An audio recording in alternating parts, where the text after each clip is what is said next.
På vores hemmelige kontor når bedrageriet nye højder. Jeg lever jo nærmest af kørepenge. Nå, jamen, så kører jeg jo bare en omvej. Altså, så kan jeg, hvis jeg skal til Aalborg, så kan jeg jo lige køre omkring Esbjerg. Og lige, altså, så kan man bare... Nogle gange så tager jeg bare sådan en tur rundt i Jylland, sådan en 3-4 gange, og så har det er vildt mange penge, man får ind på det. Anne Baklands trick lyder umiddelbart overbevisende. Men det hun ikke ved er, at Thomas Hartmann har været forsvundet hele dagen.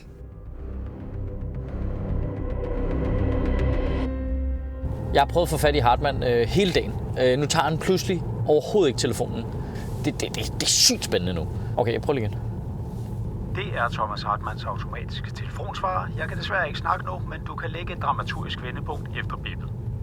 Det vi er i gang med er jo en fortælling om bedrag, hvor vi bruger Thomas Hartmann til at afsløre andre komikere og kendiser. Men i den proces er vi jo selv blevet bedraget af Thomas Hartmann. Der er ingen tvivl om, at hvis vi skal overleve det her, både fysisk, men også komisk, så er vi nødt til at fortælle hele historien. Vi er simpelthen nødt til at fortælle alt, hvis vi vil overleve det her. Det er nødt til at blive dumt. Det er nødt til at blive rigtig, rigtig dumt. Er I enige? Jo.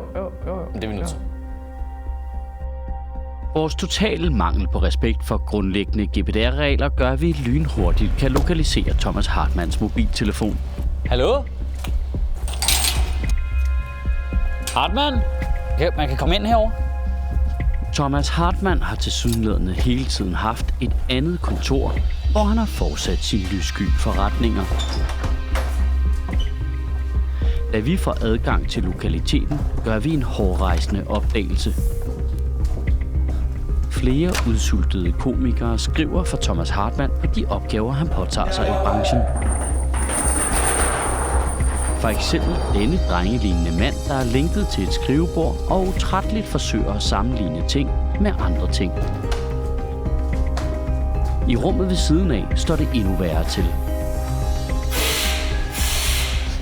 På grund af skabningens mentale forfald består arbejdsopgaverne primært i at lave lister over hårde hvidevareforretninger, man kan blive bedt om at forlade i forbindelse med onani. Olsen? Hvad laver du her? Jeg sidder og skriver på den her sketch. Hvad?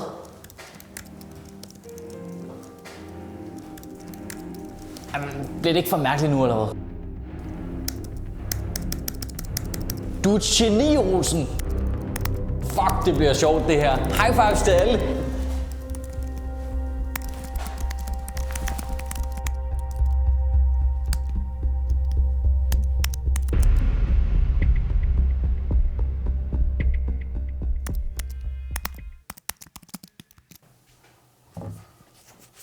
Det bliver sgu da meget godt.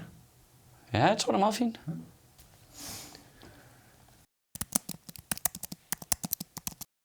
Jamen, altså, jeg kan ikke komme længere bagud. Det, der sker lige nu, det er, at jeg faktisk synes, det er ret sjovt.